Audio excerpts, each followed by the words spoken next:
Hello everyone and welcome back to my commerce class series. This is our second class and today we will be discussing a very important topic, basic term used in accounting. These terms are the foundation of subject and are essential for everyone preparing for commerce related competitive exams such as HPTGT Arts where commerce carries a weightage of 20 to 25 marks, upcoming PGT Commerce, Assistant Professor College Cadre Commerce and many other state and national level exams where commerce is a key subject. In this session, I will be explaining each concept in a clear, exam-oriented way so that your fundamentals are strong and you can perform with confidence in the actual exam. In the upcoming classes, I plan also starting business economics and business study and many more things which are equally important subject for your preparation. So if you are a serious aspirant for commerce-based exams, make sure to subscribe to the channel, like the video and share it with your fellow aspirants. Let's begin today's class with the most essential building blocks of accounting, the basic terms every commerce student must know. Let's get started. The first term which is used in accounting is accounts. What is account? Account is a systematic record of all financial transaction relating to person, asset, liability, expense और income. ये क्या है? Record है, systematic record है person का और उसकी asset का, लाइबिलिटी का, एक्सपेंस का, इनकम का. एसेट, लाइबिलिटी, एक्सपेंस, इनकम क्या है? ये अपने आप में एक अकाउंटिंग टर्म है, इसको हम आगे समझते हैं. अकाउंट का मतलब सबके स्पेसिफिक अकाउंट बनेंगे. जैसे कैश अकाउंट बनता है ना, आपके पास कैश है. जो बड़े बिजनेसमैन है ना, जो जिन्होंने बिजनेस स्टार्ट किया है, वो किस तरह से कैश को मैनेज कर रहे हैं, उसके लिए कैश अकाउंट बनता है. और जिनकी सैलरी आती है, सैलरी अकाउंट बनता है. या जो बिज़नेस है, किसी अपने लेबरर को, अपने एम्प्लॉयज़ को, अपने सबॉर्डिनेट को जो भी पेमेंट कर रहे हैं इन टर्म्स ऑफ सैलरी, उसके लिए अलग अकाउंट बनता है. और जो भी चीज़ें बिज़नेस के पास है, उसके लिए कैपिटल अकाउंट बनता है कि बिज़नेस अपने पास क्या क्या चीज़ें रख रहा है, लास्ट में उसके पास क्या क्या चीज़ें बच रही है. इन सब से रिलेटेड अलग अलग अकाउंट्स बनते हैं. डेटर्स के अकाउंट बनते हैं, क्रेडिटर के अकाउंट बनते हैं, सेल्स अकाउंट बनता है, परचेज़ अकाउंट बनता है. ऐसे बहुत सारे अकाउंट्स बनते हैं. तो अकाउंट क्या है? एक तरह से सिस्टमेटिक रिकॉर्ड है इन सब चीज़ों का. देन आता है capital, the amount invested bye honour in the business. Amount जो इन्वेस्ट किया है ऑनर ने बिजनेस में. सपोज़ आप कोई बिज़नेस स्टार्ट करना चाह रहे हो, आप कोई फर्नीचर की शॉप खोलना चाह रहे हो. उसके लिए आपने क्या किया? आपने सपोज़ 1 लाख का जो प्राइस है,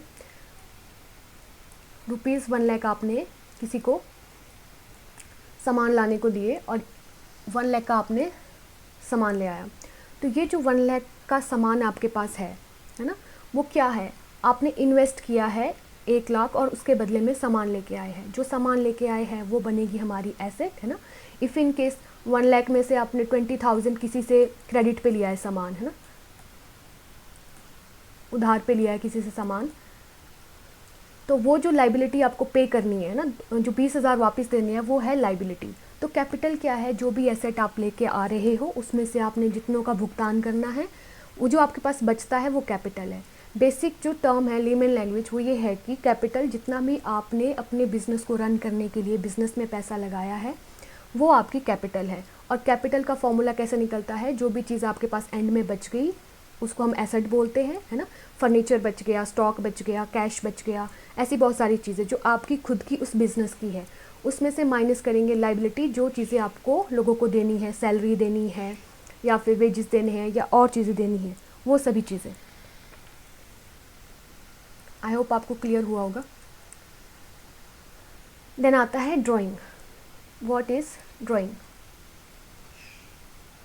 जो कॉमर्स बैकग्राउंड से है आई थिंक वो इसको अच्छे से जानते होंगे, और जो नॉन कॉमर्स बैकग्राउंड है, ड्राइंग क्या है? मनी और goods withdrawal by the owner from business for personal use. ठीक है, आपने एक बिज़नेस स्टार्ट किया है ना, आपने 50,000 से बिज़नेस स्टार्ट किया, 50,000 से बिज़नेस स्टार्ट किया, आपने कैपिटल लगाई 50,000. ठीक है, ये कैपिटल है, आपने कैपिटल लगाई. इसमें से आपने 5,000 अपने पर्सनल यूज़ के लिए निकाल दिए। तो जो भी चीज़ बिजनेस कैपिटल से आप पर्सनल यूज़ के लिए निकाल रहे हो उसको हम ड्राइंग बोलते हैं। ड्राइंग एक तरह से खर्चा कंसिडर करते हैं हम। इससे क्या होती है, कैपिटल कम होती है। कैपिटल कम कैसे होगी, 50,000 आपने कैपिटल लगाई थी, है ना, 5,000 उसमें से आपने निकाल दिया, तो ये क्या है, ड्राइंग कहलाती है। एक मिनट।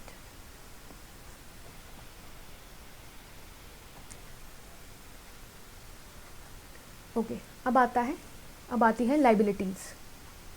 क्या है लाइबिलिटीज़? ऑब्लिगेशन और debt payable to outsider. Obligation क्या होता है, आपको जो भी बाहरी पक्ष है उसको चुकानी होती है कुछ राशियाँ, ठीक है। सपोज आपने कुछ लोन लिया, बैंक से लोन लिया, ठीक है, तो बैंक लोन क्यों दे रहा है, ताकि आप उनको इंटरेस्ट भी दो और पेमेंट भी करो, ठीक है। तो ये क्या है, बिजनेस की लाइबिलिटी है अगर वो कहीं से पैसे उठा रहा है। ये लाइबिलिटियाँ लॉन्ग टर्म हो सकती है, ये लाइबिलिटीज़ शॉर्ट टर्म हो सकती है, ये लाइबिलिटीज़ कंटिंजेंट लाइबिलिटी हो सकती है। लॉन्ग टर्म लाइबिलिटी का क्या मतलब, जब आप पेमेंट 1 साल के बाद करते हो तो वो होती है लॉन्ग टर्म लाइबिलिटी, ठीक है। जैसे बैंक से लोन लिया तो मोर देन 1 ईयर का अगर आपने लोन लिया है उसके बाद आप पेमेंट कर रहे हो तो वो बैंक लोन है। डिबेंचर भी एक तरह से यही है कि जो कंपनी है वो उधार लेती है सामने वाली पार्टी से, जो इन्वेस्टर होते हैं उनसे एक तरह से डिबेंचर ले रही है और उनको पेमेंट कर रही है आफ्टर मोर देन 1 ईयर, तो वो है long term liabilities. Short term liability क्या होती है, जब आप उस पेमेंट को विद इन अ ईयर, है ना, विद इन अकाउंटिंग ईयर आप उसको पेमेंट करते हो। अकाउंटिंग ईयर का मतलब 1 साल, जो 1 अप्रैल से स्टार्ट होता है और 31 मार्च तक स्टार्ट होता है, एंड हो जाता है उसका, ठीक है। शॉर्ट टर्म लाइबिलिटीज़ क्या है, जो आप विद इन 1 ईयर आप पेमेंट करते हो। जैसे क्रेडिटर कौन है, जिनसे आपने उधार लिया है ना, उनको आप बिल पे कर रहे हो with in 1 year, bills payable. ये दोनों टर्म्स अभी आने वाली स्लाइड में आएगी, फिर हम इसको अच्छे से समझते हैं। देन आता है कंटिंजेंट लाइबिलिटी। कंटिंजेंट क्या होता है, कंटिंजेंट लाइबिलिटी है possible liability depending on future. ऐसी लाइबिलिटी जो ज़रूरी नहीं है लाइबिलिटी अराइज हो जाए, हो सकता है सेटल डाउन हो जाए आपकी, है ना, आपको पेमेंट ना करनी पड़े, लेकिन ये इन फ्यूचर पर डिपेंड कर रही है। हो सकता है आपको पेमेंट करनी पड़े किसी चीज़ की, हो सकता है आपको पेमेंट ना करनी पड़े। इसके कुछ एग्जांपल्स हैं, bill discounted but not yet matured, ठीक है। आपने बैंक में चेक डाल दिया, ठीक है, कि पेमेंट हमने कर दी है, लेकिन जो आपने बिज़नेस रन किया है, हो सकता है जो आपके जिनको आपने पैसे दिए हैं वो ही आपको पैसे ना दे वापस, है ना, उनको बोलते हैं डेटर। आपने जिनको पैसे दिए हैं, एक बिज़नेस ने जिनको पैसे दिए हैं, अगर वो लोग पैसे वापस ना दे और आप बस आपने जो लोन लिया है आप उसको चुकाते जा रहे हो बैंक में, तो आपका ही लॉस है। ये लाइबिलिटी अराइज कैसे हुई, जब डेटर ने ही पेमेंट नहीं किया। डेटर कौन, जिनको आपने पैसा दिया है। ये बिजनेस है, ये कोई इंसान है, ठीक है। बिजनेस ने पैसा दिया इस इंसान को क्रेडिट पे, तो ये कौन है, ये है डेटर। अब बिज़नेस तो रन कर ही रहा है, वो बैंक को भी पेमेंट कर रहा है ना, बैंक को पेमेंट कर रहा है, उसने बैंक में चेक डाल दिया है डिस्काउंट होने को। बट अगर ये डेटर ही पेमेंट नहीं करेगा, किसको, बिज़नेस को, है ना, इसका काम कैसे चलेगा। तो ऐसी चीज़ों की कंटिंजेंट लाइबिलिटी अराइज किसकी होगी फिर, इस बैंक की, है ना, इसको तो इस बिज़नेस की, इसको तो बैंक को पेमेंट करना ही पड़ेगा, ठीक है। जैसे पेंडिंग लॉ सूट, अगर बिज़नेस के अगेंस्ट कुछ सू हो रहा है, अगेंस्ट उनके कार्रवाई चल रही है उनके खिलाफ, और अगर वो नहीं जीतते हैं तो कहीं ना कहीं बिज़नेस की लाइबिलिटी होगी उस डैमेजेस को पेमेंट करने की, ठीक है। जैसे guarantee given from another company, एक कंपनी दूसरी कंपनी की गारंटी ले रही है कि हाँ ये कंपनी पैसा दे देगी, और अगर वो दूसरी कंपनी पैसा नहीं दे पाती है तो जो पहली कंपनी है उसने गारंटी दी है कि हाँ वो दे पाएगी पैसा, तो ये लाइबिलिटी किसकी अराइज होगी, उस कंपनी की जिस कंपनी ने गारंटी दी है। देन आता है dispute tax liability. If income tax और sale tax cases is pending in court, the liability depends on the decision of the case, है ना। अगर कुछ बिजनेस के टैक्स से रिलेटेड केस पेंडिंग है कोर्ट में, तो लाइबिलिटी किसकी अराइज होगी, किसी की भी अराइज हो सकती है, हो सकता है वो केस जीते, हो सकता है वो केस ना जीते। देन आता है क्रेडिटर। क्रेडिटर कौन है? पर्सन और a firm to whom business owes money from goods and services purchased on business. देखो ये बिजनेस है, ये कोई पर्सन है, ये राम है ना। बिजनेस ने इससे पैसा लिया है ना, चलो 20,000 पैसा लिया, तो ये बिजनेस के लिए कौन है? राम बिजनेस के लिए क्रेडिटर है। Just a minute.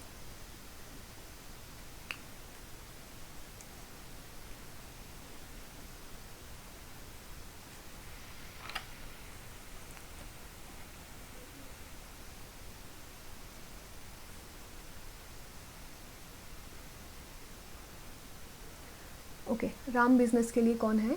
क्रेडिटर है।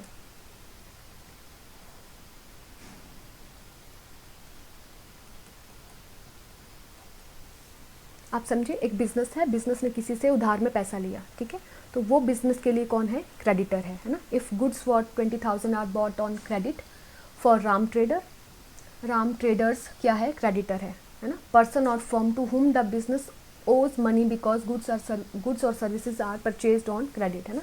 वे व्यक्ति संस्थान जिनको व्यवसाय कुछ पैसे चुकाने हैं क्योंकि उनसे उधार पर सामान खरीदा गया है। देन आता है बिल्स पेबल।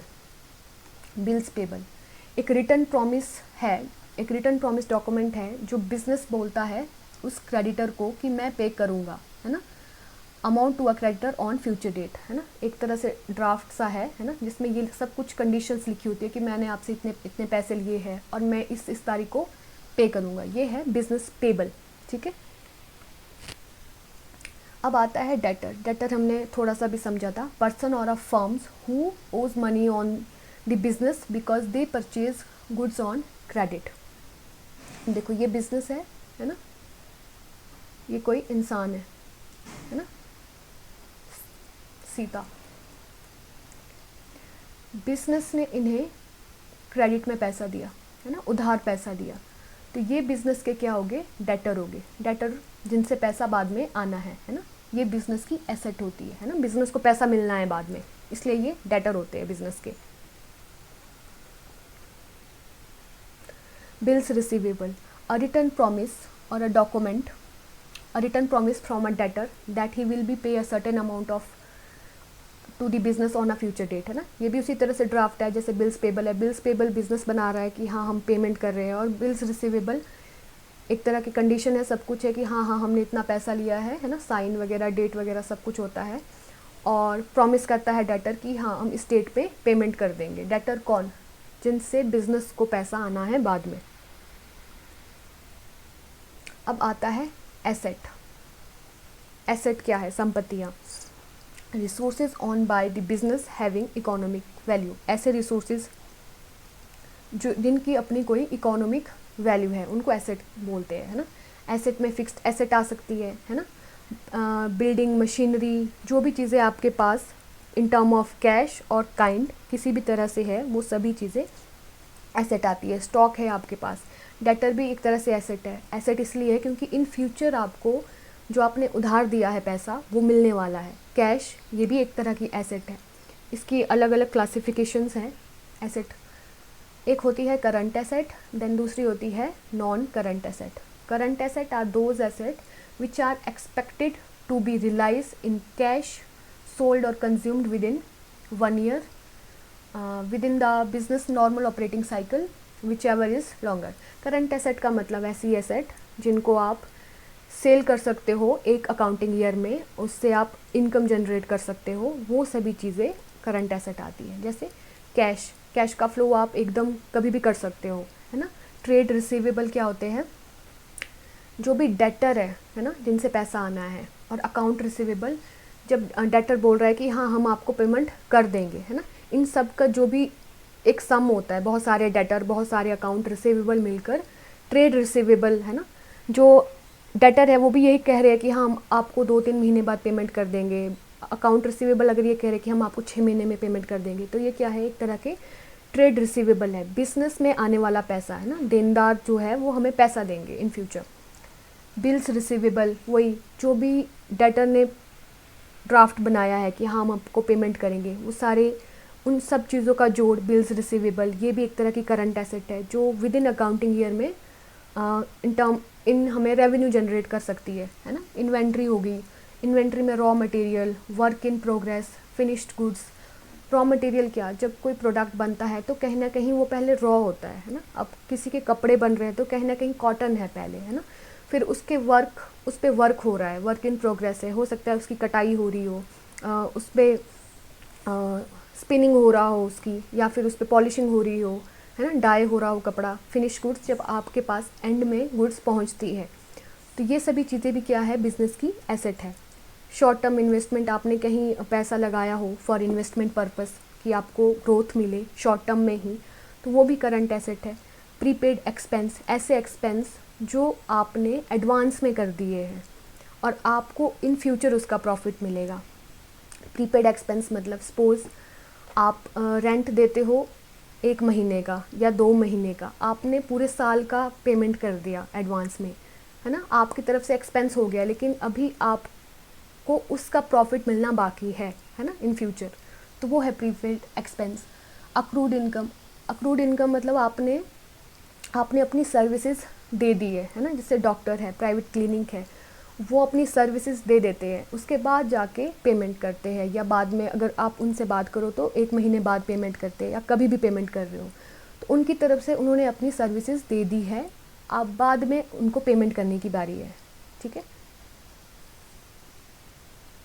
करंट एसेट है, करंट एसेट में कैश आ सकता है ना, डेटर आ सकते हैं, ट्रेड रिसीवेबल, बिल्स रिसीवेबल, जो भी चीज़ें इन्वेंट्री, स्टॉक भंडार में पड़ा है वो सभी चीज़ें, शॉर्ट टर्म इन्वेस्टमेंट, ऐसे खर्चे जो आपने एडवांस में कर दिए और फ्यूचर में उसका बेनिफिट लेना बाकी है ना। अक्रूड इनकम, ऐसी इनकम जो अर्न तो हो गई है लेकिन अभी तक हमें पैसा नहीं मिला है उन सब चीज़ों का, वैसे income accrued income. Prepaid expense और अक्रूड इनकम, इसके लिए भी अलग से स्लाइड बनेगी इन फ्यूचर, जब हम और भी बेसिक टर्म्स को लेके आएंगे तब वहाँ पे इसको अच्छे से समझेंगे।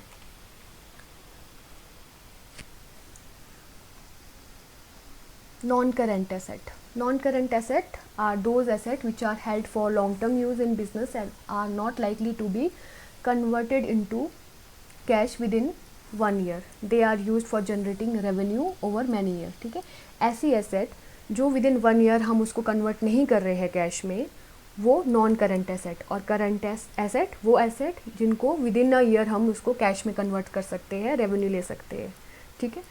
और नॉन करंट एसेट जो है, इसका रेवेन्यू इन फ्यूचर हमें मिलता रहेगा, ठीक है।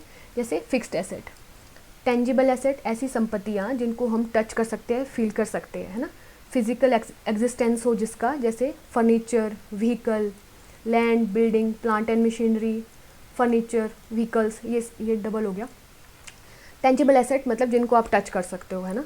अब बिजनेस के पास land, building, plant and machinery, ये सब चीज़ें हैं, तो क्या है, बिजनेस के पास फिक्स्ड एसेट है ना। The second is intangible asset, ऐसी asset which can not be touch और seen by a person directly, जैसे patent, goodwill, copyright, trademark, computer software, these all are comes under the intangible asset, okay. ये है non current asset का part, ये long period, over the long period हम इसका use करते हैं, with in 1 year हम इसको कैश में कन्वर्ट नहीं करते, है ना। कोई पेटेंट करवा रहा है अपनी चीज़ों का, किसी के पास अपनी बिजनेस की रेपुटेशंस है, कॉपीराइट है, ट्रेडमार्क है ना, कंप्यूटर सॉफ्टवेयर बना रहा है कोई, ये सब क्या है, उस कंपनी की फिक्स्ड एसेट है। आफ्टर दैट आता है फिक्टिशियस एसेट।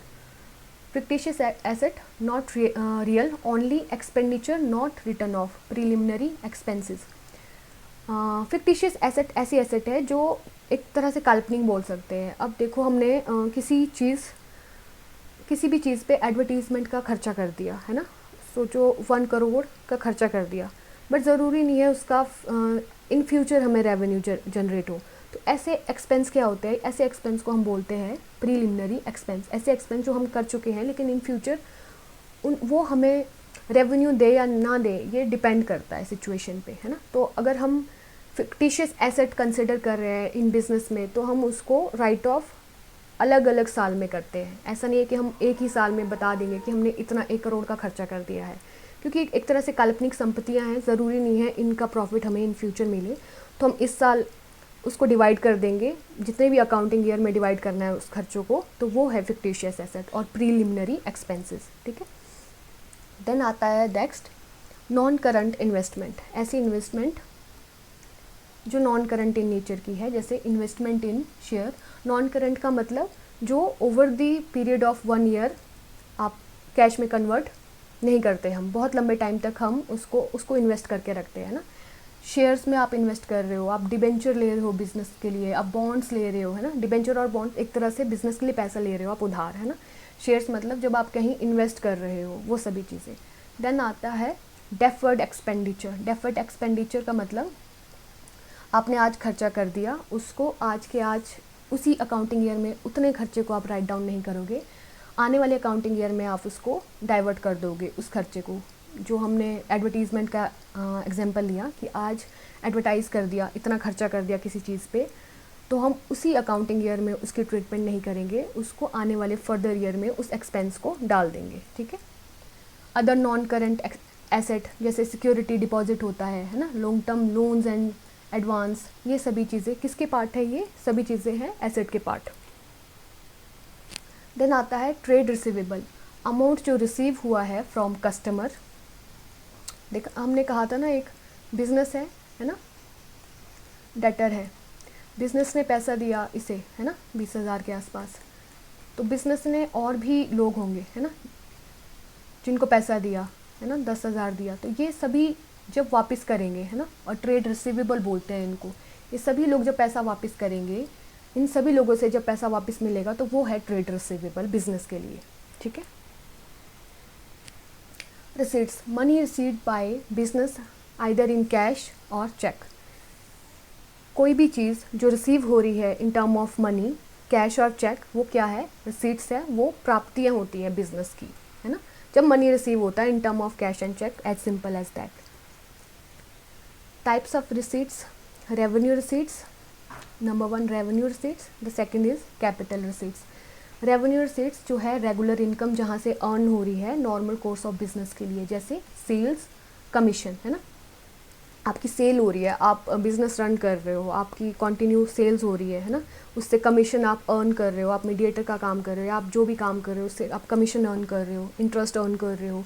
ये क्या है? रेगुलर इन नेचर है, बिजनेस में ये चल रहा है काम, कॉन्टिन्यू इन नेचर है, तो इसको हम रेवेन्यू रिसीट्स बोलते हैं। ऐसी इनकम जो कॉन्टीन्यूस चलती रहती है वो रेवेन्यू रिसीट्स।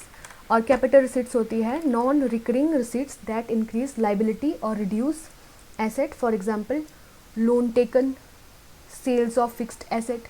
ऐसी रिसीट्स जो बार बार हम उसको अकर नहीं करते, है ना, जैसे कोई किसी के पास फर्नीचर है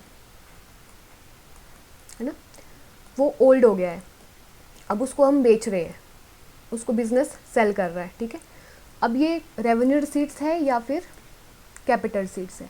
ये रेवेन्यू रिसीट्स नहीं है। क्यों नहीं है? क्योंकि उस बिज़नेस का काम बार बार फर्नीचर को सोल्ड आउट करना नहीं है। ये कैपिटल नेचर इसलिए है क्योंकि ये पुरानी हो गई थी, कभी इस बार ही इसको बेचने का पैसा मिलेगा, हर बार नहीं मिलेगा। तो ऐसी रिसीट्स जिसका पैसा बार बार नहीं मिलता है, एक बार अकर होने पे मिलेगा, तो उसको हम कैपिटल रिसीट्स बोलते हैं। ठीक है, देन आता है एक्सपेंडिचर।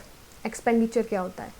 स्पेंडिंग मनी और increasing liability for acquiring assets, goods और सर्विसेज, है ना। कोई भी लाइबिलिटी, कोई भी एसेट, गुड्स या सर्विसेज लेने के लिए जो मनी आपने स्पेंड किया है वही एक्सपेंडिचर है। ठीक है, जैसे मशीनरी परचेज़ करने के लिए आपने पैसे दिए, तो वो क्या है? एक तरह से आपने एक्सपेंस किया है। अब ये एक्सपेंडिचर भी दो तरह से है, कैपिटल एक्सपेंडिचर, रेवेन्यू एक्सपेंडिचर। एक वही है deferred revenue expenditure. Capital expenditure क्या? Benefit for more than 1 year. आप कोई ऐसा एक्सपेंस कर रहे हो जिसका बेनिफिट इन फ्यूचर भी आपको मिलेगा। जैसे आपने बिल्डिंग परचेज़ करी, अब बिल्डिंग परचेज़ करी तो कहीं ना कहीं आप उसमें बिजनेस करोगे, है ना, उसकी ग्रोथ करोगे। तो ऐसा तो नहीं है कि वो सिर्फ 1 साल के लिए होगा, नहीं, बिल्डिंग बनी है तो वो बहुत लंबे पीरियड ऑफ टाइम के लिए बनी है और वहाँ पे आप लंबे टाइम तक काम कर सकते हो। उसी तरह मशीनरी है, ऐसा भी नहीं है कि आज लेके और इस साल ही ख़राब हो जाएगी, है ना, हो भी सकती है बट मेंटेनेंस के बाद आगे रन हो जाएगी। तो ऐसी सब चीज़ें जिसका बेनिफिट आप मोर देन 1 ईयर ले रहे हो उसको कैपिटल एक्सपेंडिचर बोलते हैं। देन आता है revenue expenditure, benefit for current accounting year only, ऐसे एक्सपेंडिचर कर रहे हो जिसका जो बेनिफिट है बस उस अकाउंटिंग ईयर, है ना, 1 अप्रैल से 31 मार्च, ये होता है अकाउंटिंग ईयर। ऐसे खर्चे कर रहे हो जो 1 अप्रैल से 31 मार्च तक ही उसका बेनिफिट मिल रहा है, जैसे सैलरी आप पे कर रहे हो, रेगुलर इन नेचर पे कर रहे हो, है ना, रेंट पे कर रहे हो, रिपेयर पे कर रहे हो। इसका बेनिफिट क्यों मिलेगा? क्योंकि सैलरी किसी एम्प्लॉय को दे रहे हो, है ना, वो वर्क कर रहा है आपके लिए, है ना। रेंट आप ऑफिस का दे रहे हो और वो उस ऑफिस में आप काम कर रहे हो, कहीं ना कहीं रेवेन्यू जनरेट हो रहा है। रिपेयर्स कर रहे हो, रिपेयर के बाद प्रोडक्शन इंक्रीज़ हो रहा है, प्रोडक्टिविटी इंक्रीज़ हो रही है, इसलिए वो एक तरह से आपका बेनिफिट है विद इन अकाउंटिंग ईयर, ठीक है। डेफर्ड रेवेन्यू एक्सपेंडिचर, ऐसे एक्सपेंस जिनका बेनिफिट है ओवर द ईयर आपको मिलता रहेगा, है ना। जैसे आपने हैवी एडवर्टीजमेंट एक्सपेंस किया, कोई ऐसा एक्सपेंस कर दिया एडवर्टीजमेंट में जिसका बेनिफिट आपको इस साल भी मिल रहा है, नेक्स्ट ईयर भी मिल रहा है, उसके नेक्स्ट ईयर भी मिल रहा है, और over the period of time आपको बहुत सालों तक मिल रहा है। तो वैसे खर्चे अगर आप कर रहे हो तो उसको डेफर्ड रेवेन्यू एक्सपेंडिचर है। इसमें एक और भी एग्जांपल ले सकते हैं, जैसे थिएटर है, ठीक है। थिएटर में सीट्स बनी होती है, अगर वहाँ पे आप 2-4 सीट्स और बढ़ा दोगे तो वो कौन सा एक्सपेंडिचर है?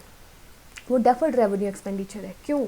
क्योंकि उसकी जो आप इनकम जनरेट करोगे वो ऐसा नहीं है कि सिर्फ करंट ईयर के लिए करोगे, उसकी जो इनकम आएगी वो over the period of year आती रहेगी, है ना। थिएटर में मूवीज़ तो लगेगी, सीट्स बुक होगी, तो वैसे खर्चे अगर आप कर रहे हो जिसका फ़ायदा इन फ्यूचर आपको मिलता जा रहा है, तो वो मतलब बहुत लंबे सालों तक नहीं, बट हाँ एक कुछ 5 से 10 सालों तक मिल रहा है, तो वो डेफर्ड रेवेन्यू एक्सपेंडिचर में आ सकता है।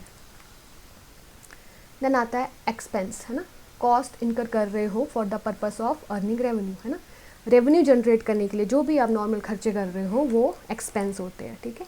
आप अपने एम्प्लॉयज़ को सैलरी दे रहे हो, आप रेंट पे कर रहे हो, आप बिजली का बिल पे कर रहे हो, इसी तरह के कोई भी खर्चे कर रहे हो इन टर्म्स की, हाँ इन फ्यूचर आपको उससे अर्निंग मिलेगी। इनसे कैसे अर्निंग मिलेगी? अब सैलरी है, सैलरी किसको दोगे? एम्प्लॉय को दोगे, तो कहीं ना कहीं वो आपके लिए काम कर रहे हैं, है ना। ऐसी सभी चीज़ें, रेंट, इलेक्ट्रिसिटी बिल और बहुत सारे ऐसे एक्सपेंस जिसका मेन काम इन फ्यूचर आपको अर्न करके देना है। Then types of expense, direct expense, indirect expense. Direct expense related to production and trading, example है वेजेस, कैरेज इनवर्ड, ठीक है। ऐसे एक्सपेंस जो डायरेक्टली रिलेटेड है ट्रेडिंग से, प्रोडक्शन से। और indirect expense related with administration, selling and expense. देखो एक्सपेंस क्या है ना, खर्चे हैं आप जो भी रेवेन्यू जनरेट करने के लिए कर रहे हो। डायरेक्ट एक्सपेंस, जो एक्सपेंस डायरेक्टली आपकी प्रोडक्शन मतलब आपकी फर्नीचर बनाने की फैक्ट्री है, ठीक है, वुड बना रहे हो आप, कुछ लकड़ियों का काम कर रहे हो, जो भी मटेरियल उसमें डायरेक्टली लग रहा है ना, जैसे वेजेस है, वेजेस किसको दे रहे हो? कोई ना कोई एम्प्लॉई है वहाँ पे, है ना, जो रेगुलर डे टू डे काम कर रहा है ना। कैरेज इनवर्ड, सामान इधर से उधर लेके आ रहे हो, उसका पैसा दे रहे हो, तो डायरेक्टली क्या उस सामान से रिलेटेड वो खर्चा लग रहा है, वैसे एक्सपेंस डायरेक्ट है। इनडायरेक्ट मतलब मैनेजमेंट वाले खर्चे, है ना, एडमिनिस्ट्रेशन देख रहा है कि क्या क्या चीज़ें कैसी कैसी चलनी चाहिए हमारे पूरे बिजनेस में, है ना। प्रोडक्ट जब बन गया उसके बाद सेलिंग करने का, डिस्ट्रीब्यूशन करने का खर्चा, ये सब क्या है, इनडायरेक्टली रिलेटेड है उस प्रोडक्शन से, ठीक है। जैसे सैलरी, रेंट, एडवर्टीजमेंट, है ना। एडवर्टीजमेंट किसकी कर रहे हो आप? वो जो प्रोडक्ट बनाया है, लेकिन प्रोडक्ट का खर्चा नहीं है ना, प्रोडक्ट बनने के बाद का खर्चा है। आप रेंट दे रहे हो, रेंट तो आप पूरे होल मंथ का दे रहे हो, होल ईयर का दे रहे हो, है ना। ज़रूरी नहीं है वहाँ पे एक ही प्रोडक्ट बना है, वहाँ पे बहुत सारे प्रोडक्ट बने हैं, तो ऐसे खर्चे इनडायरेक्ट एक्सपेंस। सैलरी दे रहे हो पर्टिकुलर जो एम्प्लॉयज़ हैं, अब एम्प्लॉयज़ ज़रूरी नहीं है उस वुड को ही बना रहे हो, है ना। सैलरी जो भी एम्प्लॉयज़ है, वहाँ पे और भी चीज़ हो सकता है, क्लोथ का काम हो, है ना, और भी बहुत सारे काम हो सकते हैं। तो ये सारे जो चीज़ें डायरेक्टली इससे रिलेटेड होगी वो डायरेक्ट एक्सपेंस, जो चीज़ें डायरेक्टली इससे रिलेटेड नहीं होगी लेकिन खर्चा होगा बिजनेस का, वो indirect expense. I think video बहुत लंबी हो गई है, आज के लिए इतना रखते हैं। यहाँ से आगे जो बेसिक टर्म्स हैं उनको हम नेक्स्ट क्लास में डिस्कस करेंगे। होप आपको ये सेशन और ये सीरीज़ अच्छी लग रही होगी। जो भी है, अगर आप चाह रहे हो कि किसी पर्टिकुलर टॉपिक में मैं वीडियो भी साथ साथ में बनाऊं, तो आप मुझे सजेस्ट कर सकते हो कि आपको किस टॉपिक से रिलेटेड स्पेसिफिकली पढ़ना है तो मैं उसके लिए अलग से एक वीडियो सीरीज़ बना सकती हूँ for important topics. Thank you for today.